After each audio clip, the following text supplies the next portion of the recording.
The worst thing you can do is not starting. And I've seen those that are successful 5 years ago said, oh, we're so immature. And now it's incredible where they're at. And then they push you as an innovation and vendor to the limit because they're there. So it's, how can I say? I can say it's a lifestyle change, not a diet. And if you treat this as a diet, 3-month type project instead of a program, you're going to fail. Think 3 years, 5 years. Where do we want to be? And having that vision for your organization will change the culture drastically.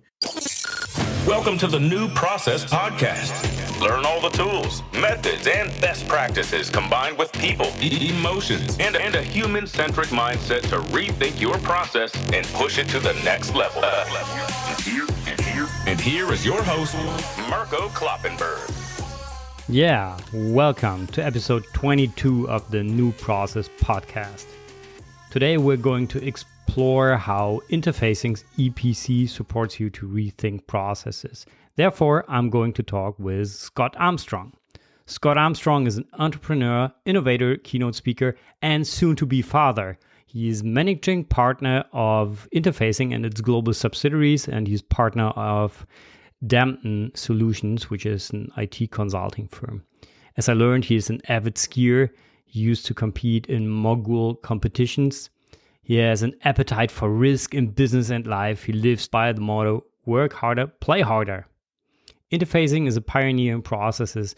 It launched one of the first business process re-engineering, modeling, and simulation engines back in '94. And then also one of the first web-based central repository solutions in 2000 as part of the Michael Hemmer BPM movement.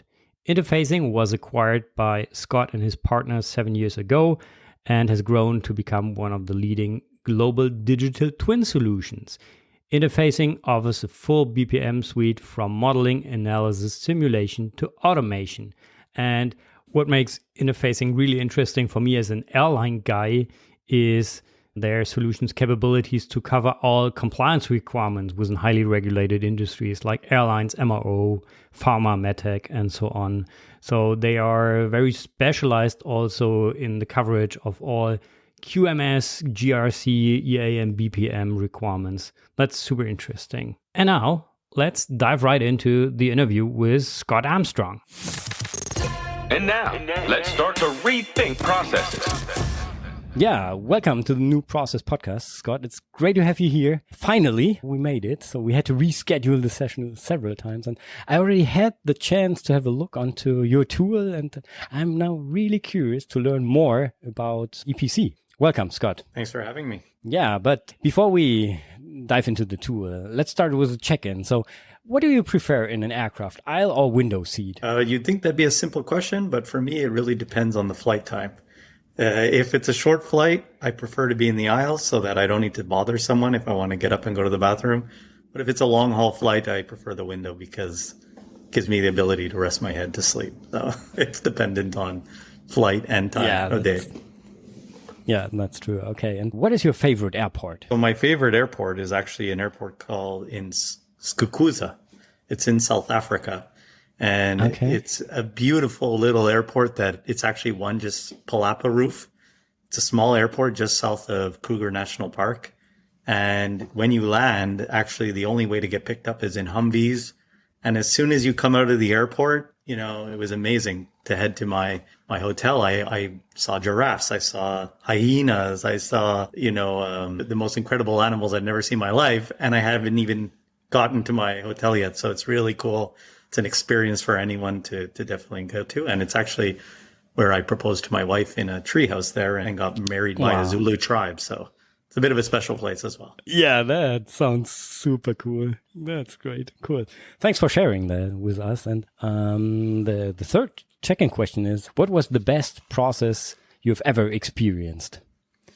I'd have to say it actually relates to airline because our company actually was involved in, I won't say the name, but the number one leading airline in Canada. We actually automate all the, call it the behind the scenes maintenance processes. So why I say this was the best process I actually experienced is because I knew the process in depth, having played a role in that engagement of analyzing it and automating it. And then I lived it real time, from the point where the captain comes on and says, we have a light on, the maintenance team's going to look at it. And I could see the flow chart. Okay, maintenance team, now it's going to the next is with his real time updates to me sitting in the seat. I remember telling the person next to me, okay, next they're going to do this, next they're going to do this. And I actually stepped through the process from the point of saying, we found the issue, we're missing a bolt. Okay, we need a replacement part. But since it's, coming from another actual aircraft, we need maintenance clearance, which I'm like, yeah, they got to sign it off now. It's the production permit, meaning it's a legal process. Real time sign off to the point of, okay, now we're applying it. Now we're doing the inspection. Now we're ready to go.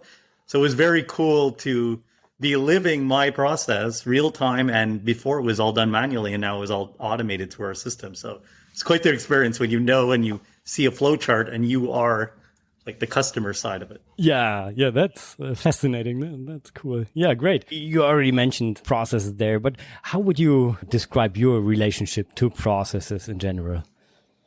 Honestly, I've been in process now for 20 years. So you could say my life, I've been living and breathing process for such a long time through all the different hype cycles. That's one thing you learn is what are the core basics that work and don't work.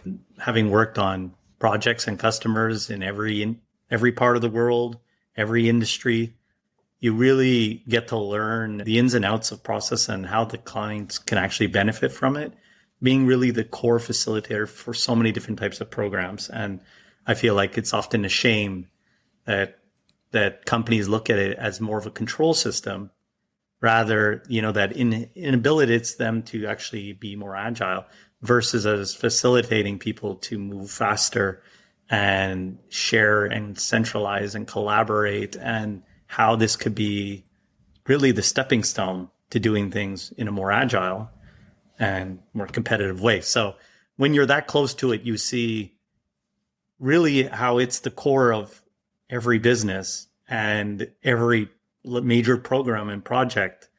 And I just wish they would collaborate more internally, but that's that, classic silo and companies really not leveraging the work of other people's. But I've also seen it succeed. I've seen certain organizations go through the transformation, and that's really cool. When you see the culture change and the way they work change, and we have customers, that are like 10 years, 15 years deep, and how they have matured and changed over time. Process, I guess, to me, is secondary in nature now because I've been in this world for so long. That's good. Yeah. And finally, you are now the managing partner of interfacing. So you are offering a tool which is called EPC. Mm-hmm. What does EPC stand for? The Enterprise Process Center. Enterprise Process Center. Okay, cool. So what is the underlying philosophy of EPC? So you could say its roots are in process modeling, documentation, central repository, collaboration. Really what's unique about it is its object-oriented approach, meaning it's truly data-driven, and our philosophy is manage data, not documents. What companies often don't realize is that they don't understand the architecture side as much to it and the benefit that brings. So even if they're using a Visio, it's a flowchart, but it's still a file. Even a lot of the other tools, they may manage data, but they're managing, let's say, a risk or a KPI or role as an attribute to a process versus it being an object in its own, that has its own life cycle, its own breadth in terms of life, and it needs to live independently, but also integrated with process. So that object-oriented approach is core to our solution offering, and moving people away from physical file management to really data management and demonstrating all the value that can bring in terms of agility and communication, collaboration, and then leveraging all the latest technologies, like AI, the things you can do with that data. And just core to our philosophy is leverage not only the documentation that you have today, meaning that gets into some of the tool you saw related to our data parser that can parse and actually fragment all your current SOPs, work instruction, Visios, Excels, all the data you've built over the years to actually build out this knowledge center, but also leverage your people. So the way I truly believe such a program will work and for the long term is you can't just come up with a new team, the center of excellence, and then that's it. The reality is that I've seen those teams come and go too many times because it's tied with budget. Come a new project, new team, new money, and then all of a sudden that team's gone, you're back to square one again. So when I say leverage the current data and current teams, it's you have people doing this already. I know they are in the quality group. There's people in solutions design. There's people in compliance. We actually, that's really core to our system. And that's where we went from process to the concept of integrated management system. So that EPC, Enterprise Process Center, is now integrated management system. It's much wider in scale. And the whole idea is to reuse the knowledge and people you already have doing this work today, because then it has a chance to succeed for the long term. And they're already doing it. I'm in risk management. I'm mapping processes. You're in process improvement. He's doing it for compliance and regulatory management.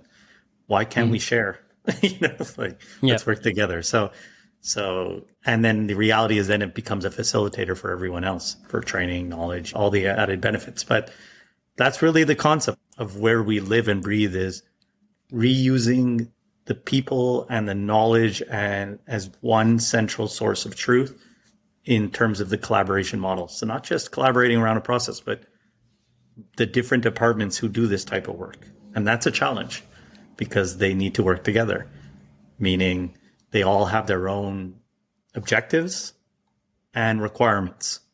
So how can you provide a platform that can facilitate and support all those different audiences? And that's actually, as you've seen, core to our tool, really how the flexibility is important, because a one size fits all won't work. That's the reality. You need different views, different data, different features based on the audience. Risk versus end user versus process improvement versus IT. It's the reality. And we've really designed our tool in that approach. Yeah, that's true. As I already said, I had the chance to look into the tool and play around a little bit with it. And it's really powerful, I would say. A lot of features there. But how does the interface look like? How should our listeners think about how does it look like?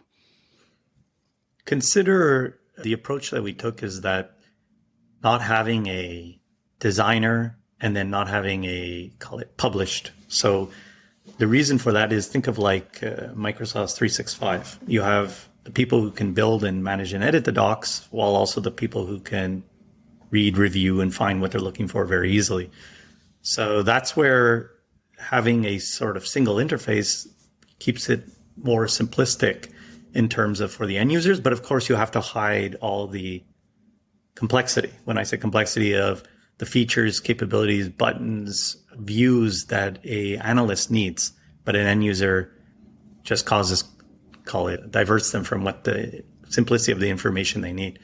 So one of the things you may have seen, right, is let's just talk about just the process map. Forget about all the other modules and capabilities. You have three people sitting around the table with the same process in front of them, and it's in three different ways. Me as an end user, I see it as blocks, just squares, and maybe colors, because I wanted to look things to stand out in terms of simplicity. And I have nothing else but maybe the roles and the docs that I use on each, and the description of the procedure of how.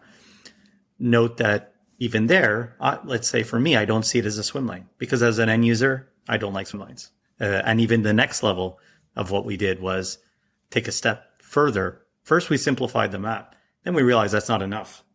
Maybe me and you speak process. The reality is that about 50% of the world don't.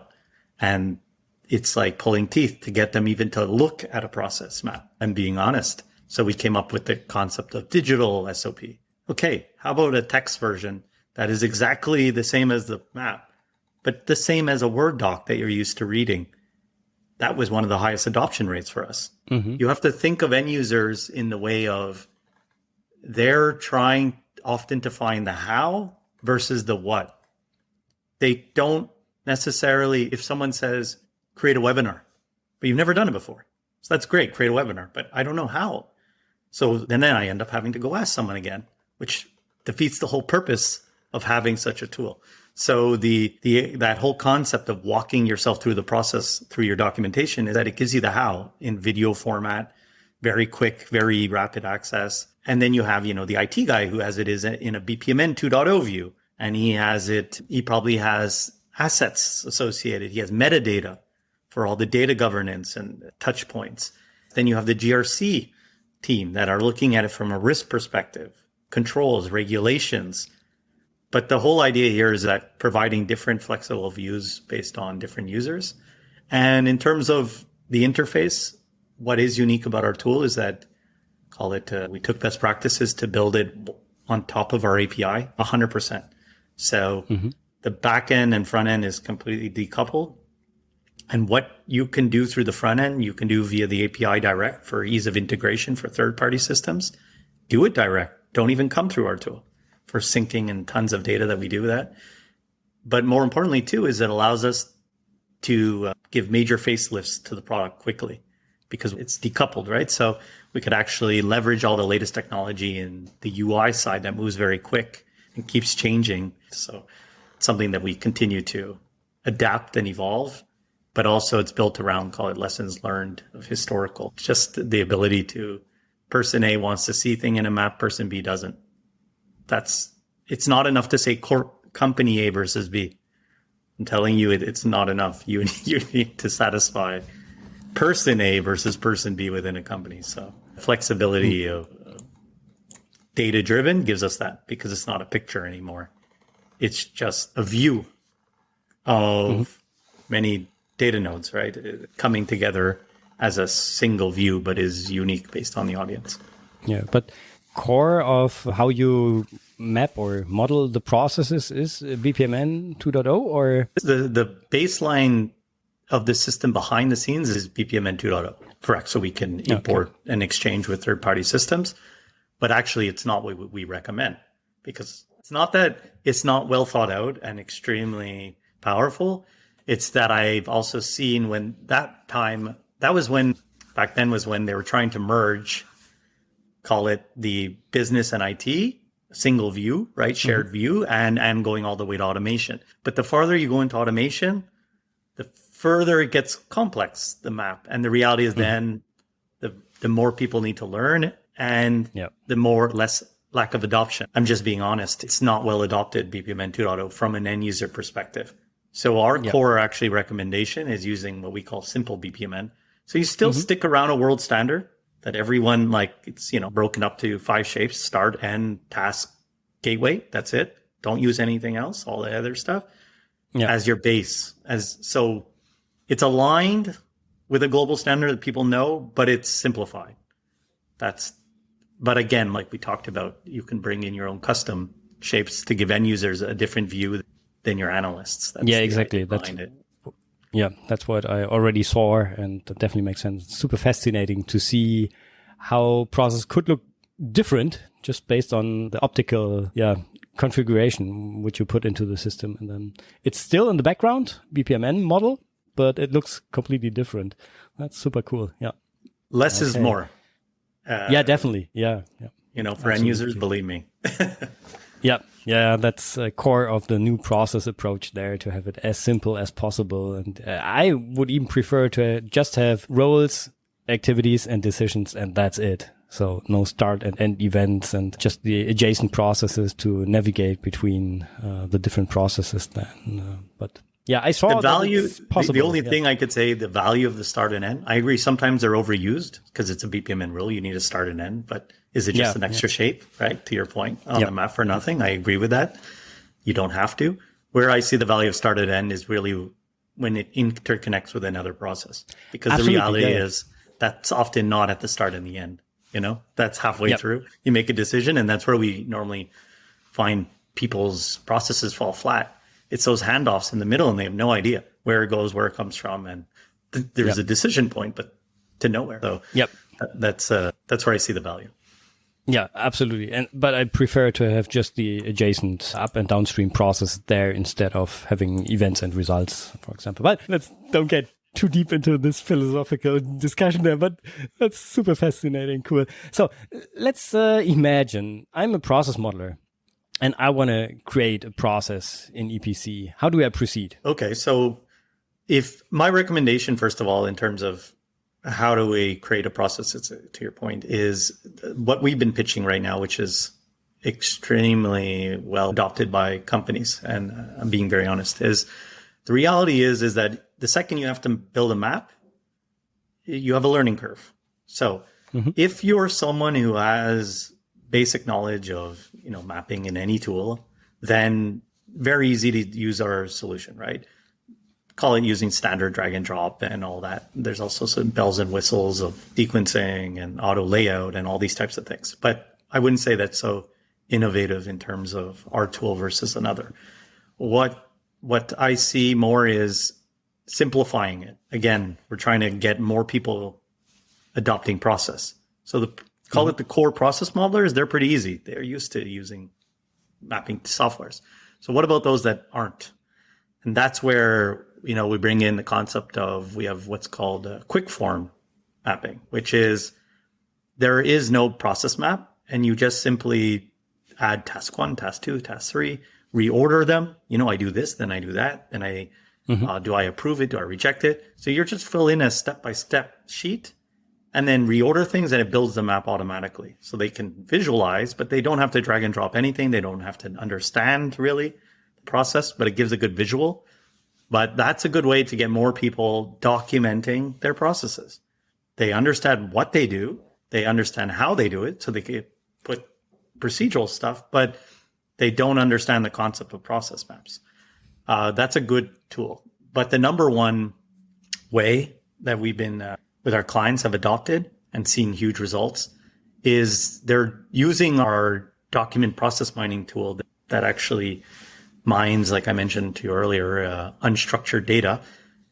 We also have the concept of doing a structured form that then can be processed and parsed. And it's not only for creation, but update. So now the clients just distribute Word docs. Everyone knows in the company how to use Word or an Excel or Word either. And then they just fill that in and they email it back, and the system consumes it automatically and either creates an entire process map with all the roles, with all the systems. If you want to put data, we have some companies that are collecting times, average time to do this, to do that, procedures, rules, regulations, whatever it may be. That is even Visio, not everyone has access to or understands. But Word and Excel, I'm telling you that, and huge success, because now you truly have everyone in the company who can manage their content and keep it to date. At the end of the day, the end users consume it via the web portal and raise change requests and all this. But it's been a huge value, and especially working in a remote world where people aren't around a whiteboard anymore, running workshops in one office.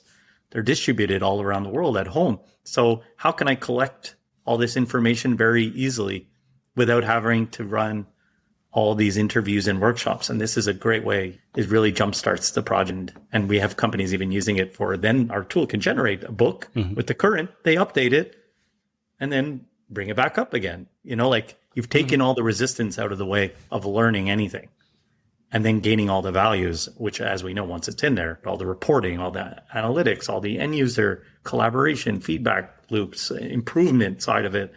So if you can get rid of that, it's too much heavy lifting to do this, a big step ahead of your competition. Yeah, that's super fascinating. I saw how this works.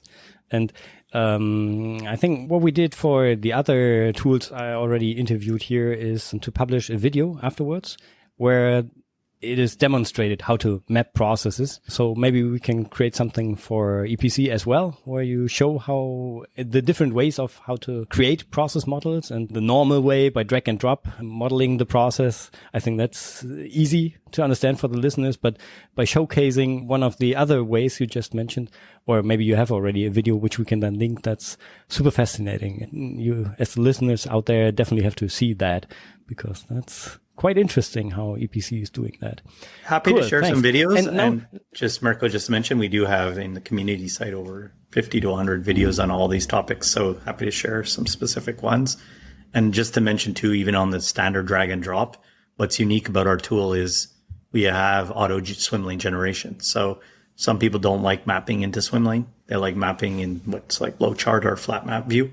And then the system can generate the swim lane view automatically as well. So the user has the option. But if they want to map in swim lane, they can. And as you know, it auto adopt all the relationships of what is defined in those lanes. So happy to share some videos for you. That's cool. Yeah, that's something we'll put into the show notes, and then the listeners can directly open up the videos there. That's cool. Great. But now the other way around. So imagine I'm a normal user of the tool, an employee who wants to learn more about how to perform a specific task. How do I proceed as an employee there? How do I get the information that I need? Got it. So number one thing I would recommend for adoption is putting this into places that you work. So that's something maybe I would highly promote, meaning if you work in a CRM all day or an ERP, there's no reason, because in our tool, every object is a unique URL. So you could actually point to or embed these things in locations you already work. You can open the process directly in your CRM. That's the first thing. Put it accessible where people already do their work and go all the time. So it limits the number of clicks to access information. I need to create a new account in SAP. I click, pop up exactly the process and procedure on how. That's the number one. Second is when you do log into our system, it's a full portal, right? So meaning, first of all, you can embed this portal into third-party portals like SharePoint or others you may have in-house. But it's the first thing that comes in when the user lands is, my EPC page, which is really a customizable view of specific to that person based on their roles in the company. Is my documents, my processes, tasks, my risks, whatever it may be, my performance. This way, they don't need to, again, go through thousands of processes to find what they're looking for. They already have everything what they use, call it 80% of the time based on their role in the company, straight from the homepage that they can open and download. And it's not just processes, it's also documents, because you don't even want to have to navigate to a process to open a doc. You want the direct document from your home. Save clicks, again, if you want adoption. Then the other, of course, is, well, I don't know what I'm looking for is. So then you have a classic challenge of any type of knowledge management tool, of ease of finding things. So this, we have two ways. Obviously, we support full text search, similar to Google, right? Where it's not only searching the name of your tasks, your processes, documents, but also all of the metadata, meaning it's custom attributes. You might have tagged which country this applies to, A versus B, based on the product, A versus B. So you can feed the system more information, like Excel. Think of an Excel, right? Of filtering based on content. So it's not only is it full text search, which may hit you a lot of results. Then you want to reduce that content based on specific attributes of the content. And then, so we support that, all the metadata driven filtering like Excel, very easy to use. And then it also is inside of your files, indexes all the content. So if you're not sure what you're looking for, it'll actually pick up and highlight everywhere it's found that. Something that is unique in our tool is doing this, called it the challenge like of SharePoint, of finding a doc. Think of the same problem when you're trying to find a process, right? When you have thousands built out, is somewhat where it is. I know it's in finance, or I know it's somewhere in AP or in sales, but I don't know exactly what folder this document sits. It's the same problem in process. So what we have is a feature called current level and below. So what it does is as you navigate the hierarchy tree of your process or folder structure, it passes that as a filter automatically, but you can stop at any level and then filter based on criteria, like I was mentioning. So I know it's somewhere in accounts payable. So I've gone down 2 levels, but I have no idea where. Then I start search by the name, search by an attribute, by the role, so that's nice because it's like the best of both worlds of folder navigation, traditional, and metadata driven search, 2 together in one. That's probably the most popular way people search, by the way, and find things. And then the last thing I would say is embedding it inside the content. So like Wikipedia, that's what people are used to, right? You search for something, But in our tool, you can reuse objects not only at the object level, but inside of all the rich text in the content. I can link a document, a role, an asset, a glossary of terms, and then hover over it. So I don't need to go to multiple places, and it'll actually do like Wikipedia, pop up, give me what is the acronym and what is the definition, the term. It's another big way to not only bring information together, but then how the end user consumes it. They work off of, one place and can see a consolidated view. Okay. Yeah, that's interesting. Thank you very much for the explanation there. So let's leave all the technical details a little bit and move to a more human-oriented topic. So the new process principles. And there I would like to know, how does EPC support to foster the development of the people in the process? Development of the people to me is, how are you developing them to actually adopt this process, right? Meaning the people behind it. So it's great drawing a picture, it's great documenting things, but the reality is, if your people aren't adopting this in the company, you're no better off. You're doing it simply for compliance purposes, which, by the way, is critical though for the compliance side of the house. So within our tool, what we've done here is twofold. One, everyone talks about all it review and approval cycles. That's on the governance side of pre-publishing of content. Great. But what you're missing is the last step, onboarding your people. Right? Like, it's great. You went through all this hassle of getting accurate and improved information, and you forgot about the people that matter, the people that do the work. So it's not enough to just say this is available. So yes, the system communicates change automatically. We'll send out the notification. But then we saw that as a shortcoming. That doesn't mean they read it, they understand it. It's just you told them there's something new. So the next level is, okay, we have a feature called confirmations. This forces end users now to play a part in the life cycle. So this is, they have to confirm that they read, understand, and they can highlight exactly what changed from previous version. So it's like an approver, but I'm reviewing and understanding. So I don't need to reread a whole doc of 200 pages. I don't need to reread a whole process. Just show me, I've been here 20 years. I could highlight what changed. I see, this is what I need to do now. The part of the procedure, part of the process. It may not be process. Sometimes it's just the procedure changed. Mm-hmm.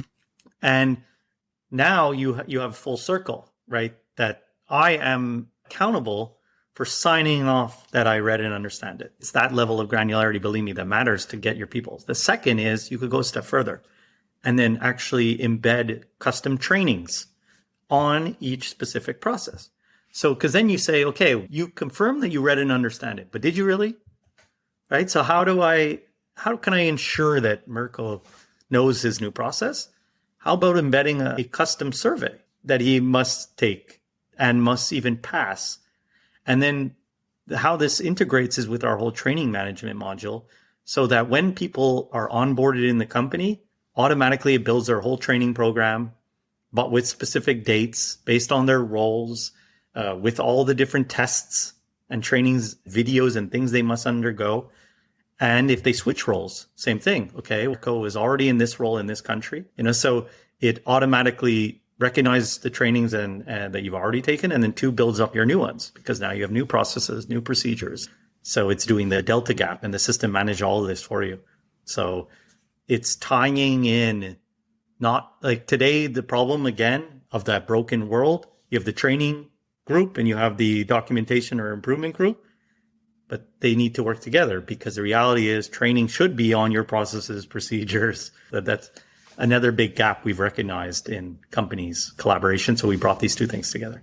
Yeah, that's cool. So I think it was a few episodes ago when I talked to Christoph Bunker. He's a process architect for warehouse processes. And there we also talked about, how do you train your people? And this would have been a really cool feature to have it in the tool.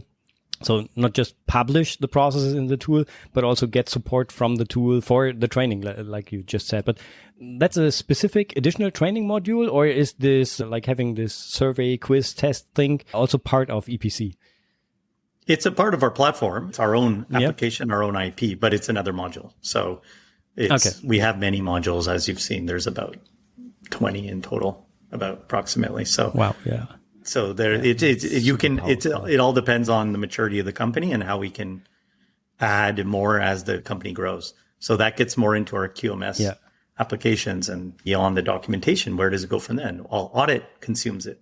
We have a module that automates audits, CAPAs, corrective and preventive action planning, management review. All these things are all integrated into the documentation, which, as you've seen, the regulatory intelligence, risk management, control management. So process is just at the core, but the reality is, like I mentioned, in an integrated management system, the whole idea here is to leverage the knowledge work of all these different teams into a central repository. So I think that's the first time that I heard about a feature like this from a BPM tool vendor. Yeah. And that's why I'm really curious now with regards to the next question. So how does EPC support to design the cooperation in and on the process to meet people's needs? Here we talk about maybe two concepts.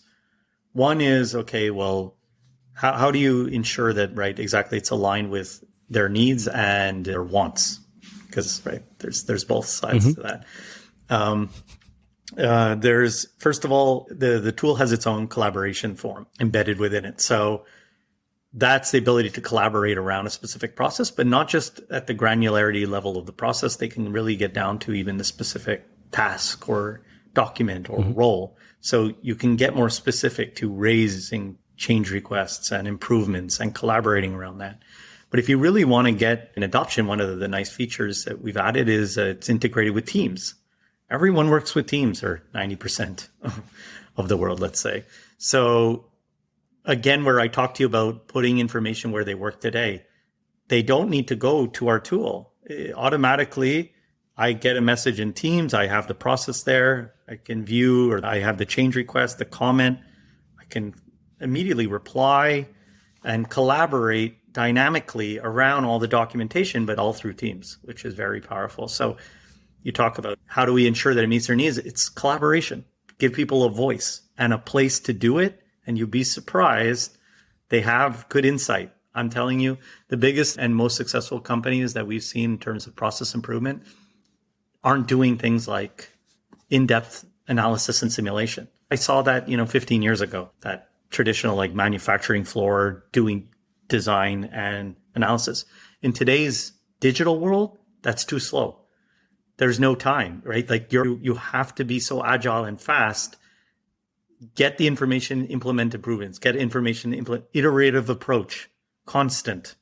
It's agile. It's where we are today. It's the reality of a digital world. So they need to be able to have a place to be open, and you'd be surprised of the input they have. That's one.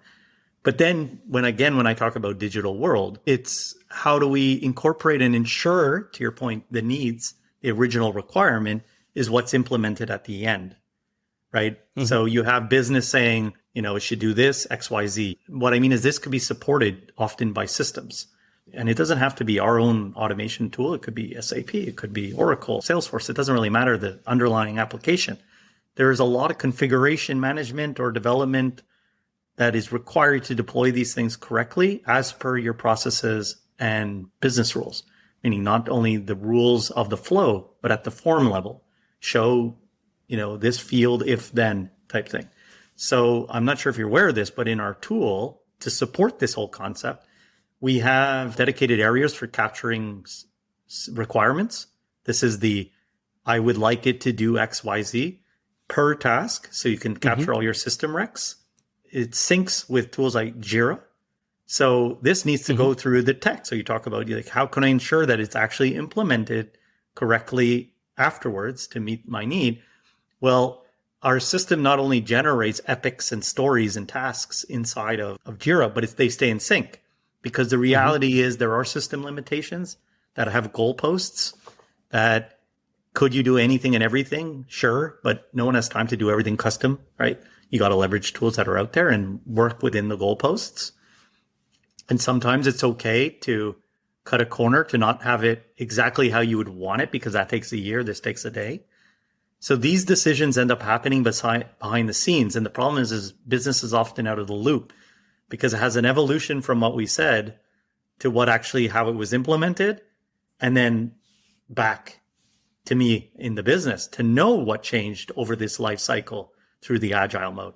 So the tool stays in sync, which brings a whole new value to IT because they can see the process map, meaning I know the path in this specific way. I have to do this, implement XYZ, which is hard for them because they know they have a requirement. They don't know exactly where and when. Mm-hmm. And then vice versa for business is I was notified every time there was a change or we couldn't do something, the final output. And I have now the UAT.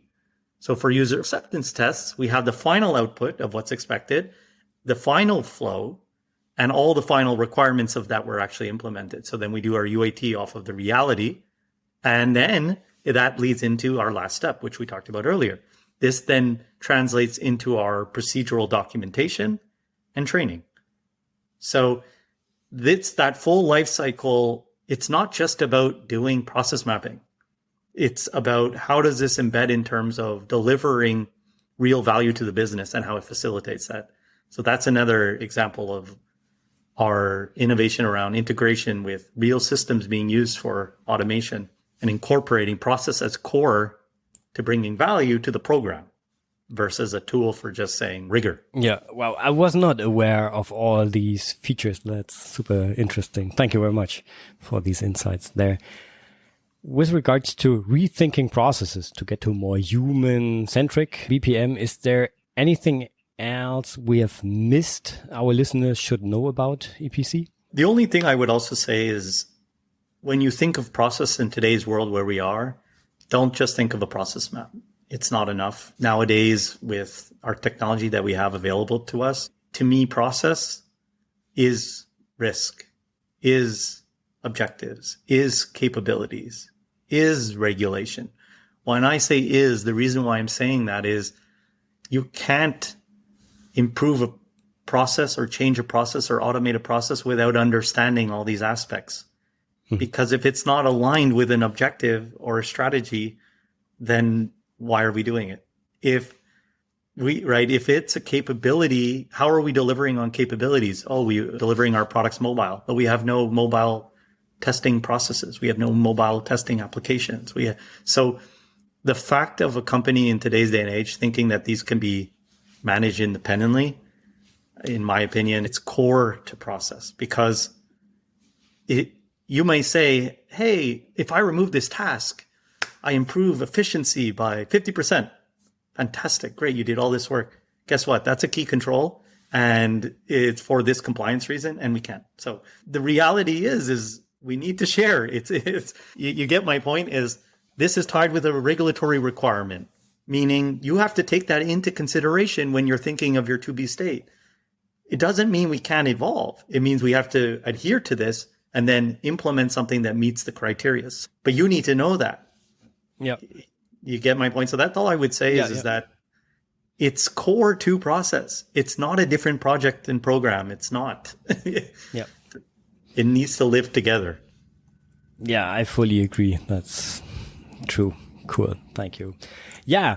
Then let's have a look into the future. And I would love to know what trends do you see developing in the market of BPM tools right now that are coming up for the next years? I definitely see the convergence of topics I already mentioned that I actually just said, like convergence of all these different called GRC, QMS, BPM, EA, all these acronyms really are converging more and more. And to me, that all falls under the concept of digital twin. And that's DTO, digital twin organization. That's where people should be targeting. So having truly a digital blueprint of all of their business artifacts. So that's one thing. The second thing is where we're headed and where we see things going. When you're talking about, of course, there's in the automation world like RPA and in the more and more in terms of using AI for whether it be for analysis or automation. We're using it for things like our parsing. We're using it for things like mining or for suggestive impact, being understanding what could be impacted when we make a change. So it's not just about what is impacted. So AI will play a bigger role. That's the reality because step one is getting out of docs, getting into data. Step two is what can we do with this data?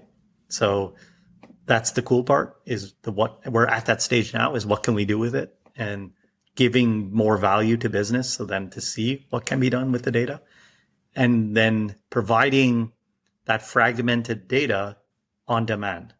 So this is where Google Glass, if you're in a lab where you could do lookups real time and using things like Alexa and voice or Google Home, where I can say, how do I do this? And it provides a specific process procedure at real time to the users. So call it the 4.0 and how that translates into the world, but understanding that people's maturity is rather low still. So how do we give them tools to get to a 4.0 when we're talking about process? That's really where I say we are and where we're headed. And the reality, as I could say, is people need to start somewhere. They'll never get anywhere. Right? Yeah, so true. Okay. And with regards to EPC, what is on your roadmap for the further development of the tool? Yeah, so I would say we break up our roadmap into like 4 core buckets. Every new release, we try to do this on purpose, is to the point of what I was just mentioning. Balancing act between innovation and reality. So we would love to just focus just on the innovation side because it's fun, right? But the problem is the companies aren't there yet. So a lot of it is flashy. A lot of it is hype cycle type stuff at times, I feel. Mm-hmm. And will they actually use this, right? So we do bucket A, innovation, but trying to really tie it with things that they can bring value today and then bring them to a point of tomorrow. The second is that what they really need exactly and that they're not even asking for, but they don't know. You need this. Our experience knows that. Of course, the third is what they're asking for. That's more of we're using it and what we would like. And then the final is usability. So never giving up on depth and functionality for usability, because there's always that trade-off. So how can you support both? We are investing very heavily in the tech stack and have been and continue to. So it is our bread and butter, is the life of this solution. And what the types of things you could see coming is really one I mentioned earlier. We're going to be giving it another, call it end user facelift in terms of further reach. Other things like further integration into their real worlds. Talked about Teams integration. We also have Office integration, opening up in a doc in Office directly, editing views. So Jira, Azure, real products that they use today, and incorporating those into our repository. And finally, expect to see things that I was talking about, meaning the next generation of our parser technology. It's really cool what it's going to able to do already, but what it will be able to do.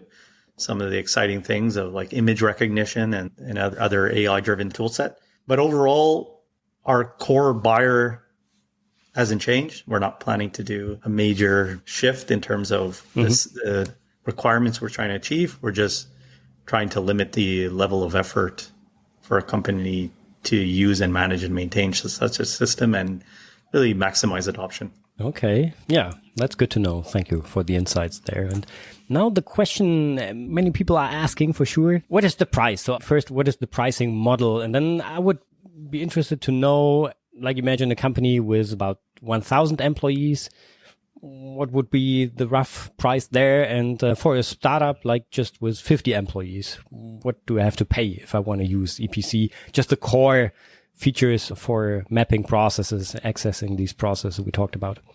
Yeah, exactly. To your point, where it gets a bit complicated is all the different modules that can be added on a la carte over time. So you don't need to buy them all up front. However, when you go our site licensing route, it incorporates all these modules. So it is a nice option that covers the entire corporation for all their licensing needs now and in the future, with that concept of what I talked about, ensuring that we bring everyone together, because that's where I'll see the biggest adoption. But to give you rough numbers, of course, we have that traditional licensing type of power user versus end user access, and it's SaaS. We do offer on-prem as well, but I'd say 90% of our customers are using it in SaaS. And you're looking at, to your point, if it's up around 1,000 users, probably around less than the cost of one employee. That's what I say to you. So let's say it's $50K for one tool where all your other 1,000 employees have a tool for accessing all their knowledge, sharing, improving, collaborating, compliance programs, your audit, your training, I could go on and on for all the value for less than the cost of a single employee. That's how you have to look at it per year, if you look at it that way. And if you're only 50, you're looking at maybe 5K, same thing. Mm-hmm. It's a drop in the bucket of the actual cost in terms of the time saving. Yeah. And that's why I was saying it's sad often, I can say, that companies will often move forward based on one program, and they get the funding just based on that one program, that one value, mm-hmm. right? But it's crazy because it's like, all the other value that you're getting out of such an initiative and where you can be gaining benefits, and it's a small cost in reality versus your cost of just your employees, amount of time saving. Yeah. It's not a big investment, and this in my is often, opinion. Yeah, that's true, but it's often hard to calculate, to find out the benefits. How can I quantify the benefits there? Just the ROI, correct. Have a calculate. Yeah. Absolutely. Okay, cool. So now we know a lot about the tool. We know about the price. Where can I learn more about the tool? Can I test it? Is there something special you can offer to our listeners? Yeah, absolutely. Of course, you can test it directly through our site. There is a sign up for trial access. It'll create your account directly. Mm-hmm. Also, there's a community site available, which is community.interfacing.com, which beyond actually just call it the tool, you have not only videos around solution, but you actually have a free training and certification program. So those of you that want to learn more about BPM and BPMN, we have an entire online certification course that brings you through every step of the notation, methodologies, and then with online exams, and both in terms of multiple choice as well as building your own process within our application, that people will actually go in and review the work that you do, give you mm-hmm. feedback. So this is something I think your listeners can benefit from. It's 100% free. There's no cost. There's no hidden costs. And you will, at the end, with a pass. And of course, if you don't pass, there's opportunities to redo the test, redo the exam, that work. You will get a certification that you can put on your LinkedIn that you are BPMN 2.0 certified. I think it's a good opportunity for your people to learn more and without any overhead. Yeah. I'm just wondering, is this training part you just mentioned realized based on your application? Are you using your own application for these trainings? Or? Yes. So Cool. Absolutely. And they do the exam directly in the tool. So, yeah. Right. So that's the idea, that they actually go in and actually build stuff and didn't know anything at the start about BPMN. And by the end, they only have use cases. So it's just as if you run a workshop or interview someone, mm-hmm. you have a scenario base, and they go ahead, and we have students doing these, and we have universities where we're working with that are actually using it within their courses. Actually, I have a coming out. I could give a bit of insight. University in Romania just did a testimonial. She's been in the last couple of years. It's fully incorporated in her course. So something that you can leverage for anyone out there who wants to learn more on BPM and BPMN. And I'll be honest, I think the fact that process is at the core of a management, it's valuable to any business or any person. Even if it's not your role to, do process improvement, it doesn't matter. Understanding process and such concepts and methodologies is invaluable. It's like project management. It's an area topic that everyone should know and understand, because you'll be better at your work. Task management. Yeah, these are already great final words, I would say, because we already landed our episode here. But before we leave the aircraft, is there anything else you would like to share with our listeners? Yeah, just to summarize, as I mentioned earlier, number one, start. I gave you a bit of longevity of me being in here 20 years. The same companies 20 years ago said we're too immature are still saying it today. Right? So some things don't change, is my point. So start. The worst thing you can do is not starting. And I've seen those that are successful 5 years ago said, oh, we're so immature. And now it's incredible where they're at. And then they push you as an innovation and vendor to the limit because they're there. So I can say it's a lifestyle change, not a diet. And if you treat this as a diet, 3-month type project instead of a program, you're going to fail. Think 3 years, 5 years. Where do we want to be? and having that vision for your organization will change the culture drastically. Don't get hung up on the hype cycles. Those come and go every 2 years. I've seen them. Reality is what do you need? What are you going to use? And where do you want to be? Don't throw away work you've done in the past. It's invaluable. Your business doesn't drastically fully change overnight. Even if it's 2 years old, you're still in the same line of business. Unless you completely went from becoming a telco to a pharmacy, information is invaluable. Someone did a lot of work. Leverage it. Work from there. You get my point? Don't start at zero, because I've seen too many companies hiring consulting companies that every 2 years they redocument, restart everything at scratch. It's a big mistake. You have tons of great information there. Start there and improve on it. And the last thing I could say is don't dive directly into automation. It's a mistake. It doesn't matter if you automate in our tool or in any other system. Do proper requirements assessment in terms of understanding, blueprinting what you're actually doing and capturing your 2B of what you want to be doing and getting the feedback from the people. They're invaluable, 100%. But if they go too quick and they don't understand the costly reworks associated with making changes in systems, how that requires retesting, how that causes problems in rollout, lack of adoption, retrainings, let's just say knowing the digital world where we are, take the time. I'm not saying take 2 years. Take 2 weeks at times, to be honest. Just take a step back, understand what you're doing, then take a step forward. It'll help you run afterwards if you crawl at first. So that would be the best, I guess, lessons learned, I could say. Yeah, nothing to add. Cool. Just a final question. How would you describe our flight experience with just 3 words? I would say, well, first of all, I'd like to thank you. And if I had to summarize in 3 words, I'd say well-structured, efficient, and engaging. Great. It was definitely inspiring, I would say. And great to talk to you, Scott. I'm looking forward for other opportunities to interact with you in the future. So thank you so much. Have a great day and bye-bye. Later. Thanks, Marco. Let's recap today's new process inspiration. Wow, that was a load of information, but let's quickly recap. So what stays in my mind is first that interfacing or EPC has this object-oriented approach to manage data, not documents. So all the different objects have their own life cycle, like the KPIs, the risk, the roles, and so on. That's something which I find super interesting to see, and I saw it already in the application. Then that they have these alternative ways of modeling.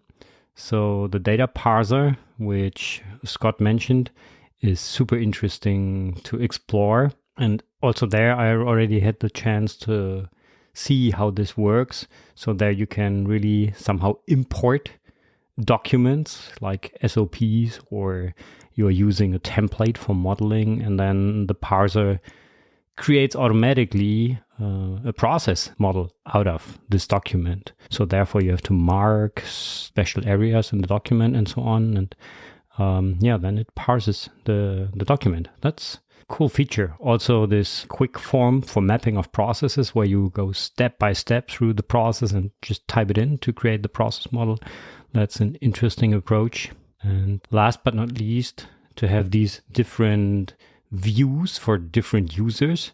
So different ways to present the process to the audience. That's really fascinating to see by just clicking on the options, how the representation of a process model then changes. And they are also using a way of simplified BPMN notation, which is then still aligned with BPMN 2.0 in the background, just to reduce complexity and increase user acceptance. So you definitely should have a look at it. I'll put the links into the show notes as well. Cool. Yeah, to give you an outlook, there are more tool interviews on my search to find a human-centric BPM tool coming up. Still not finished. A long waiting list, I would say. But I'll try to mix the tool interviews with method experts from other areas, also from the BPM environment. So there is for sure still an interview with a process mining expert on my list, and this is coming. I promise that. So a lot of things on the list for 2023. So have a good start, and thank you very much for listening to this episode. Have a great day. Bye-bye and auf Wiedersehen. You've been listening to the New Process Podcast. Make sure to subscribe so you don't miss the next episode for more tools, methods, and best practices to rethink your process and push it to the next level. Thank you for listening. Okay, before you're leaving, I would like to really thank you for listening to this episode. And if you haven't listened to the last episode, to episode 21, with all the BPM topics for 2023, which was the one with the most downloads ever of the New Process Podcast, then I would recommend to definitely switch back to episode 21 and listen to that. And it would be super cool if you share it with one of your BPM contacts to provide them with inspirations to rethink processes as well. So thank you very much, and bye-bye.